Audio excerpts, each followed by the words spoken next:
Olá a todos, meu nome é Thalita, tá?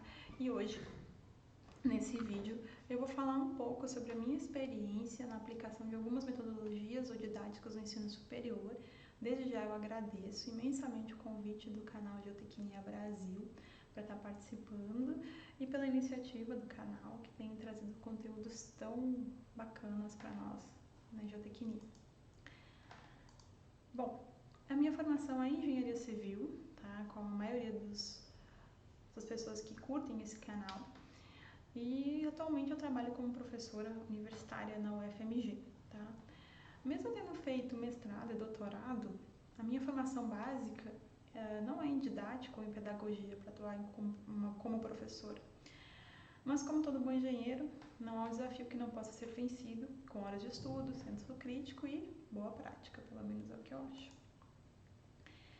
Não há como negar que a profissão de professor ela é a mais bela que existe. Sem nossos professores não teríamos a profissão de engenheiro civil. E todos nós temos lembrança de professores bons, de professores mais ou menos, mas que de alguma forma contribuíram para o nosso crescimento, outros que nos fizeram odiar algum eixo da profissão. Mas o que me preocupa hoje é como ser um bom professor na área de geotecnia. Como fazer os alunos se apaixonarem pela minha aula, ou pela profissão que eu escolhi, ser geotécnico, ou pelo menos fazer com que eles olhem para mim ao invés do WhatsApp. Prestem atenção no conteúdo que eu estou ali tentando transmitir para ele, no conhecimento. Então, no início da carreira docente, quando eu comecei a dar aula, eu achei que tinha uma expectativa, né? Achei que ia chegar na sala de aula e ia ser que nem o mestre Yoda. E aí, conforme a aula foi passando, o sentimento é que eu era um homem das cavernas conversando com um robô. E por fim, depois de corrigir as provas, o que eu sentia é que eu basicamente tinha sido o mestre dos magos. Para onde é que eu tinha guiado esses alunos, onde é que eles tinham ido, que não era possível que eu estava vendo. E aí eu fui tentar entender um pouquinho sobre melhorar a comunicação, melhorar minhas aulas, e eu percebi que há uma diferença de comunicação entre as gerações, tá? Cada geração tem uma maneira de aprender e de associar o conteúdo, ter uma aprendizagem significativa. A maioria de nós que somos professores, nós somos professores de três gerações distintas. Temos os baby boomers, que eles têm como característica principal seres estruturados e construtores. A geração X, que são céticos e tolerantes. E a geração mais nova, que é a geração Y, que é desestruturada e contestadora. Tá?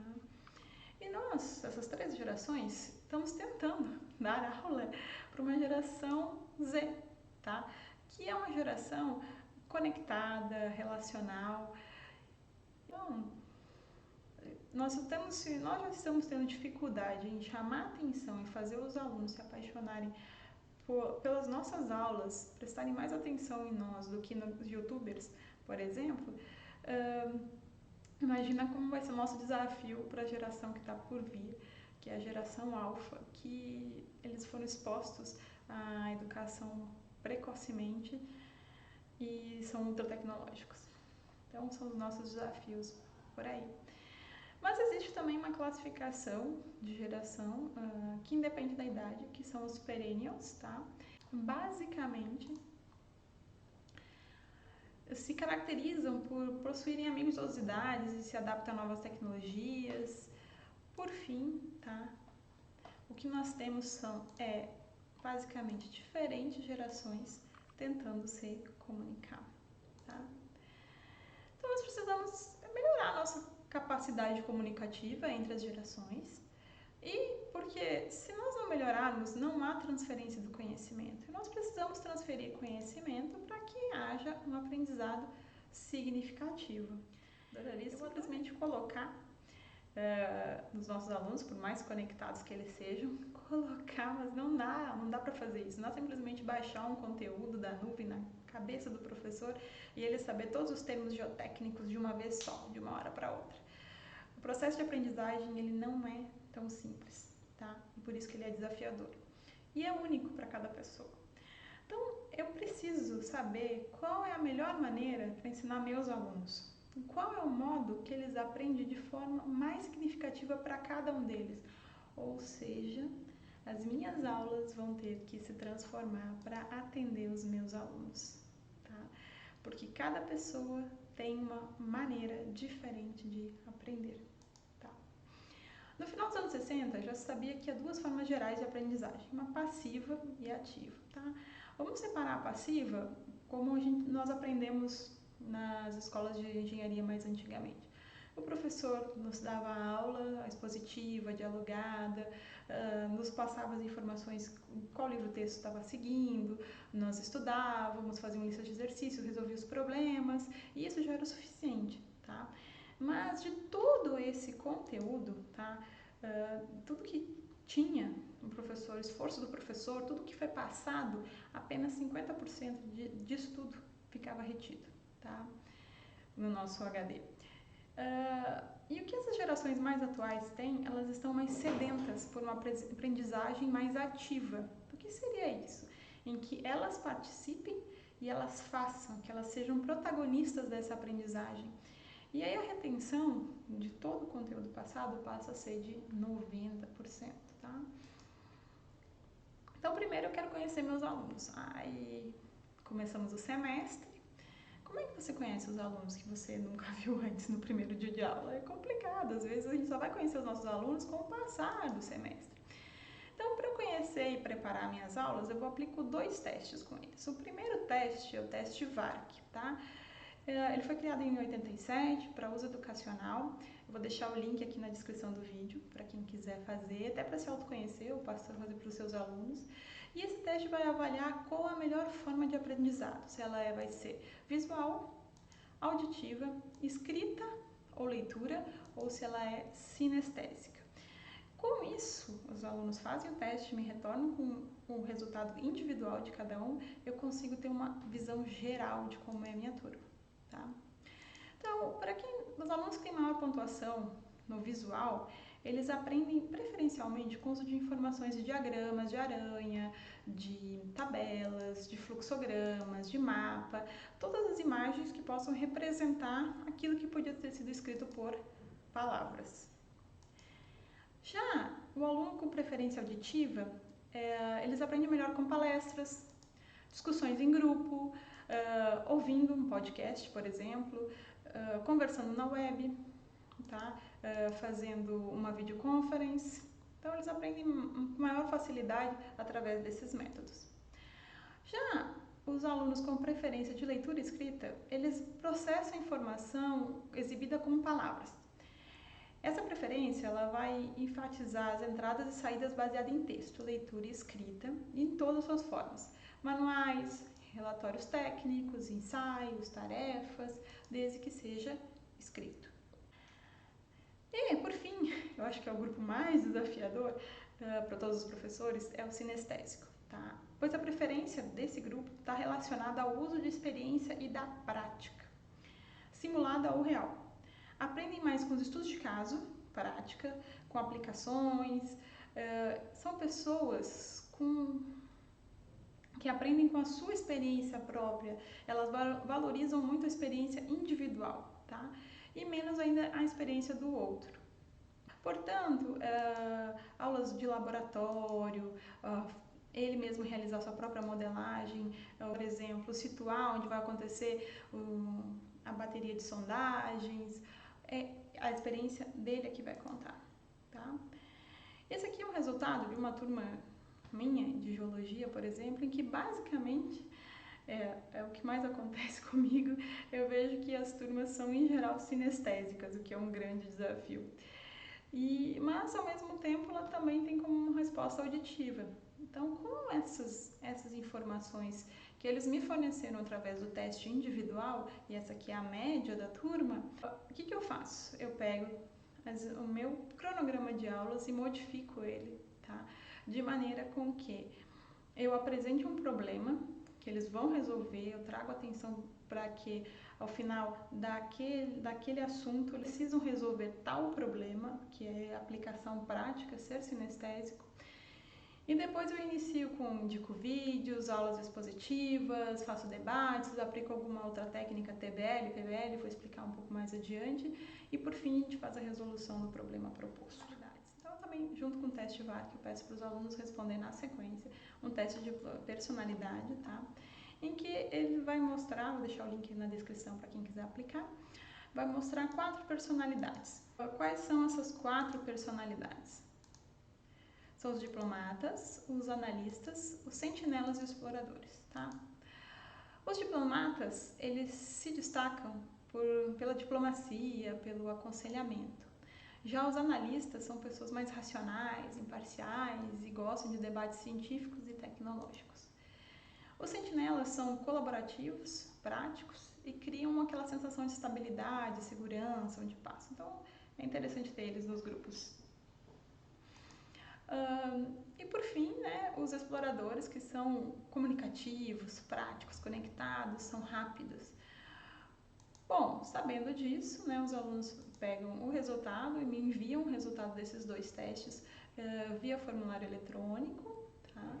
E depois eu separo eles em grupos com diferentes personalidades. Os 4 grupos, né, eles são divididos em mais 4 personalidades, então eu mesclo as turmas para que as diferentes personalidades estejam em cada grupo, ok? Assim cria grupos mais homogêneos de trabalho.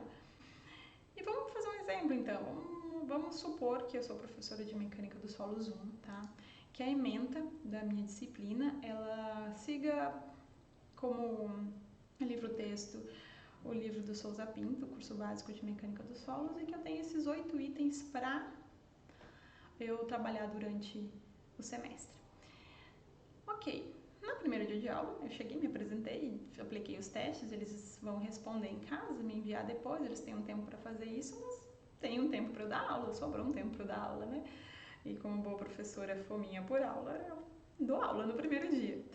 Já iniciam com o primeiro tema, de origem e natureza dos solos, e dentre os mais diversos tipos de aula, não vejo outra maneira, na minha opinião, a não ser uma aula expositiva clássica. Então eu começo a falar da origem dos solos, explico como eles também não têm muito vocabulário, eles participam muito pouco, né, dessa primeira aula, estão nos conhecendo ainda. Mas no final da aula, eu sempre deixo em cima da minha mesa uma caixa de bombom. Ai, todo mundo fica curioso, né, saber da caixa de bombom. No final da aula, eu paro uns minutinhos antes e aplico um teste, um testezinho online, através da plataforma do Kahoot, tá? Então, acesso à plataforma do Kahoot, entro, faço o meu cadastro e insiro o meu teste e verifico se os alunos, tá, estavam prestando atenção durante a minha aula através desse teste. Então, basicamente, funciona da seguinte forma. O aluno vai pegar o seu celular, acessar o site do Kahoot, tá? Eu vou acessar o site do Kahoot como professor e vou abrir o teste. E aí ele vai pedir lá no celular do aluno um game pin. Então o aluno vai colocar esse game pin no celular. O que fica projetado, tá, é essa tela aqui com demarcação em vermelho, é o que fica projetado na tela de projeção da minha sala de aula, tá?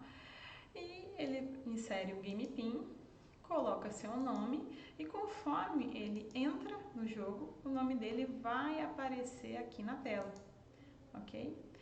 Aí eles verificam, toda a turma entrou? Beleza, todos estão com celular ou com laptop, o que seja, com acesso à internet, entraram para fazer o jogo. Ok, começamos o jogo então. Projeta a primeira tela, ele tem um tempo para ler essa primeira pergunta, e assim que essa primeira pergunta ela é projetada, tá? O que acontece? O aluno tem que assinalar ou clicar em qual cor é a resposta correta. Nesse caso, para essa pergunta, a resposta correta é a cor vermelha. Então, ele clicaria com o celular dentro de um tempo, ali são 18 segundos, você pode programar o tempo, e quando todos terminaram de responder ou o tempo acabou, já o próprio programa projeta qual seria a resposta correta, quantas pessoas acertaram a primeira, estão com a resposta correta e quantas pessoas erraram. E aí você já percebe com isso quais são os pontos da sua aula que não ficaram muito bem aprendidos, né? Na verdade, a aprendizagem não foi tão significativa.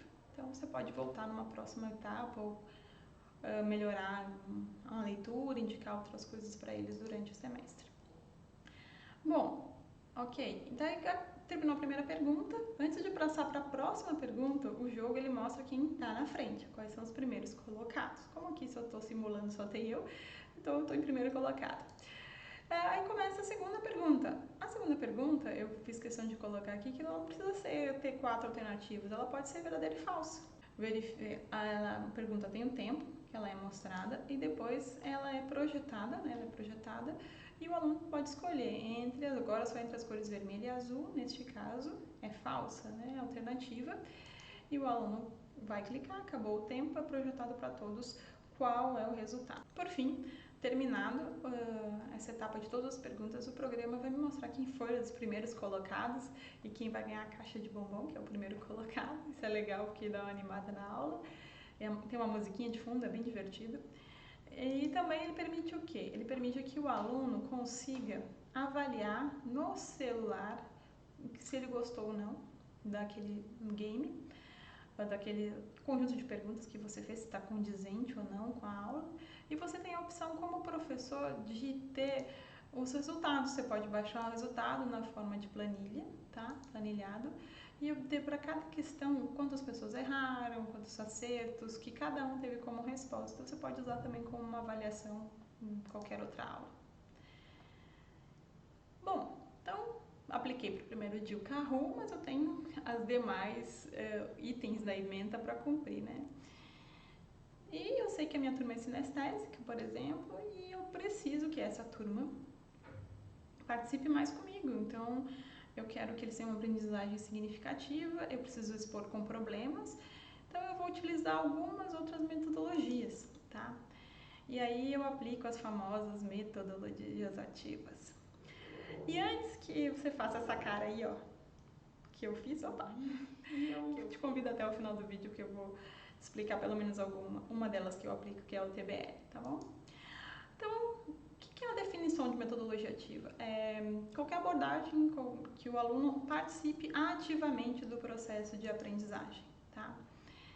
Existem vários tipos de aula em metodologias ativas. O TBL, que é aprendizagem baseada em times. O PBL, que pode ser aprendizagem baseada em projeto ou em problema, em cima de um problema. A sala de aula invertida, onde os alunos estão no centro do aprendizado. A gamificação, gamification, tá? Que é um aprendizado baseado em jogos, tá? E por fim, o que eu espero chegar um dia, no ensino híbrido, tá? Que incluindo a realidade virtual para os nossos alunos. Bom, então vamos voltar à nossa ementa. Então, a primeira aula eu apliquei o Kahoot para a origem e natureza do solo. Depois levei eles para o laboratório para fazer análise prática. E aí vamos lá, o segundo item, estados do solo. Eu posso aplicar um TBL, fazer uma prática no laboratório. Recomendo o SUMAE para os cálculos de índices físicos. Para quem não conhece SUMAE, procura professor Fragelli da UNB, é bem legal. Também posso fazer para a classificação dos solos uma gamificação, tá? Para eles concorrerem entre os times deles. O que mais nós temos? Tensões e capilaridade, aplicaria TBL, água no solo, um TBL associado a um problema para eles resolverem. Fluxo, também um problema. E quando a gente tratasse de tensões, um projeto, tá? Para que eles pudessem aplicar.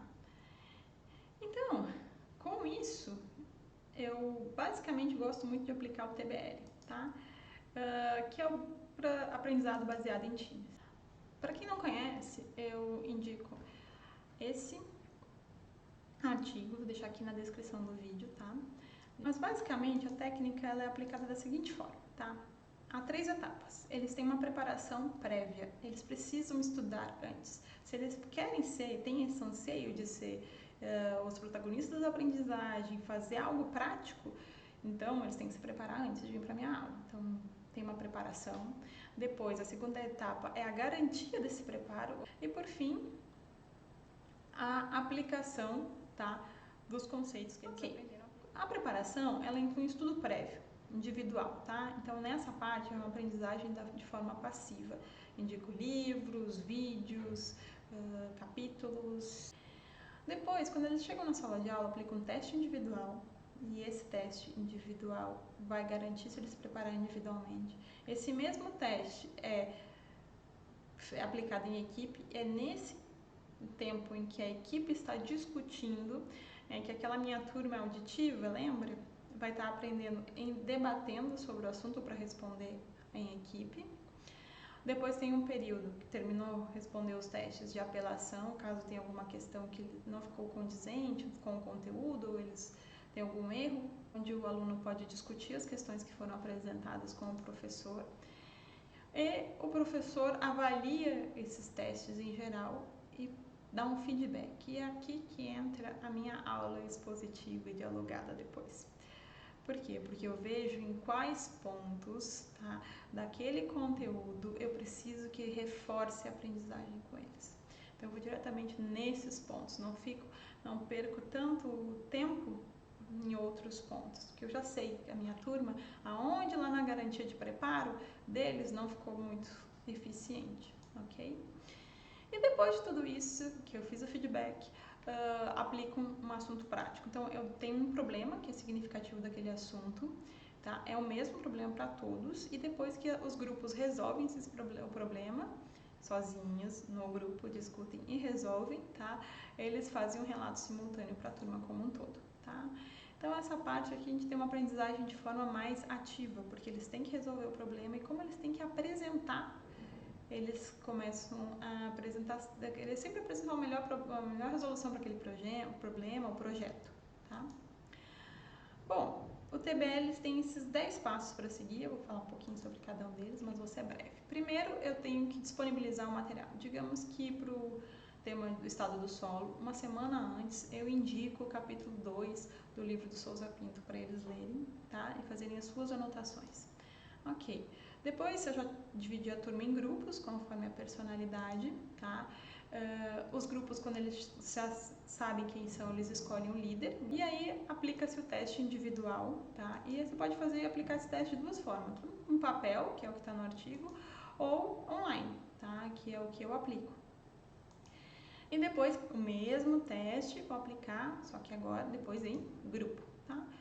O online, no TBL Active, tá? No site do TBL Active, eu prefiro aplicar online porque questões ambientais de papel e também porque pela facilidade até para os alunos responder e a correção, tá? Pelos relatórios, mais pelos relatórios técnicos depois que vem, quando termina os testes. O que acontece? Algumas pessoas me perguntam assim, mas vai dar tempo deles procurarem na internet? Não dá. Não dá tempo. Por quê? Porque eles sabem que eles têm 15 minutos para responder aquelas 10 questões. Então não dá tempo de procurar. Ou eles se garantiram em casa, tá? Ou eles não se garantiram. Como é que funciona então o TBL? Primeiro eu vou acessar o site, vou inserir lá dentro o meu questionário, inserir quantas questões eu acho que tem que inserir para aquele período, para aquele tema, para aquele período de tempo que eu tenho no final da aula para aplicar. Inserir as questões, depois no dia eu acesso, procuro o formulário, questionário que eu fiz e peço para rodar. O que acontece? Quando você escolhe um dos testes para rodar, você tem que dizer quanto vale, tá? Digamos que a nota bimestral seja 10 pontos e eu disse que esse meu TBL vale 1 ponto, tá? Então, 70% desse TBL, a nota é individual e 30% eu escolhi como sendo em grupo. Ou seja, o peso da nota individual é sempre maior e eu consigo avaliar individualmente também cada aluno, tá? Então, fica bem mais justo. Ok, acessei o TBL Active, tá? Iniciei o teste. O que eu tenho que colocar o projeto no quadro, ou escrevo no quadro, qual que é o número da sala. Com esse número da sala, os alunos vão pegar seu celular, também vão acessar o TBL Active, vão registrar o número da sala. Depois de registrado o número da sala, vão colocar seu registro acadêmico e o seu nome. E vão ficar esperando. Conforme eles forem entrando, o nome vai aparecendo na tela, a tela está projetada, e todos os alunos conseguem saber se eles entraram ou não na prova, no teste, na verdade, tá? E aí, quando todos entraram, inicio, dou o play no teste, e aí eles têm as questões projetadas no seu próprio celular. O que acontece? Do lado das respostas, das alternativas, ele pode escolher e dar pontuação, peso para elas, de 0 até 4, ou 5 se tiver a alternativa E, tá? Mas em geral até 4. Digamos que eu não estudei nada, então eu posso dar a alternativa, dar um ponto 1 para todas, ou seja, eu vou ter só 25% do que vale aquela questão, tá? Não, eu estou em dúvida entre a C e a D, o item C e o D, alternativa C e D, então vou dar 50% para cada um, 2 pontos para cada um. Ou a opção de, não, tenho quase certeza que é a D, mas a letra C, uns 25%, dou 3 e 1 ponto. Ou se eu tenho certeza, dou os 4 pontos, tá, para a alternativa D. Mas no total sempre tem que dar 4 pontos, tá? E depois ele faz as regras aritméticas. Ele faz a média. No total, então, tem que sempre dar 4 pontos. Então, depois o programa faz as conversões necessárias para a pontuação. Terminado o teste, o aluno para aqui, tá? E espera se o grupo todo terminar. Então, quando todos eles terminaram, eles se reúnem em grupo. E aí, o que eu vejo enquanto eles estão com o professor? Eu já não projeto mais a tela do meu computador e eu vou verificando conforme eles vão respondendo se eles estão acertando ou errando. E dependendo de qual é a questão, eu já sei qual é a parte da minha aula que não, do estudo que eles tinham feito, que não ficou muito claro, ok? Já para me preparar para a fase de apelação e de feedback. A fase em grupo, o líder, aí a importância do líder, o líder somente o líder é quem vai agora entrar. Ele entra novamente com o número da sala e vai incluir um por um, conforme o registro acadêmico, dentro daquele grupo. Vai dar um nome para o grupo e registro acadêmico. Bom, agora eles não têm mais pontuação, dar peso para as alternativas. Agora o grupo tem que discutir e decidir uma alternativa única, tá? Eles têm acesso ao material, podem discutir, tem um tempo reduzido para isso, sim. Agora é aquela fase em que eles estão aprendendo de forma ativa e auditiva, ok? Então eles escolheram a resposta correta e aí se a resposta está correta já aparece automaticamente para eles, para o grupo. Então o grupo não pode responder, voltar e responder, não. Respondeu, ter respondido, passa para a próxima questão, responde novamente, verifica se está correto ou se está errado. Ok? E por fim, quando o grupo acaba, cada aluno recebe no seu celular um relatório de questões que ele acertou parcialmente ou errou. Ok? Então aparece no celular dele, ele tem noção do que como foi. E, assim como no teste individual, o aluno também vai verificando assim como no teste individual, o professor também vai verificando o andamento das respostas do grupo, se está correta ou não. E tem um relatório gerencial no final, que vai mostrar individualmente como cada aluno foi, tá? As respostas corretas e também graficar como a turma foi como um todo. Você vai poder saber em que ponto você vai ter que fixar um pouco mais, chamar um pouco mais a atenção, fazer um exercício mais prático para que a aprendizagem seja melhor para os alunos, tá? Então, vem a fase de correção pelo professor, depois é o feedback, o retorno da minha aula, né, expositiva e dialogada, e eu proponho a resolução de um problema, tá, para o grupo. Então, em geral, as aulas são curtas, a resolução eles têm que me trazer na próxima aula, o grupo me traz na próxima aula, coloca um problema, expõe o problema para eles no Google Sala de Aula ou no Moodle, com a plataforma que eu estiver usando. E depois resolvido, na outra semana, em geral, eles me trazem um relato desses grupos, a gente discute se estava certo, se estava errado, e a resolução do grupo. E é muito legal porque os grupos, você vê diferentes visões e mostram o esforço de cada grupo. Eu gosto sempre de aplicar um formulário de avaliação entre pares, valendo muito pouco, por exemplo, valia 1 ponto, 0,1 15 de avaliação entre os pares, em que eles têm 15 décimos para se dar entre eles. Então, eles julgam entre eles, o líder é que organiza e só envia isso via formulário eletrônico para mim, como professor, se o fulano de tal merece os 0,15 pontos da média ou não. O que acontece é que como eles são uma geração que é conectada, eles também são muito justos. Se a pessoa não participou da resolução do problema, não se esforçou, eles geralmente não pontuam, dão bem menos para essa pessoa que não participou, tá? Isso foi uma experiência que eu tive e eu achei bem interessante. Bom, era isso, eu agradeço a atenção e se você quiser experimentar, experimente, você vai ver que é um pouco diferente, no início até uma angústia, você perde o controle da sua aula, mas depois você vê que uma aprendizagem é realmente bem significativa. E se você tiver alguma dúvida, você pode me encontrar nas redes sociais ou por e-mail. Eu também vou deixar na descrição do vídeo. E eu agradeço muito a sua atenção. Um abraço. Tchau!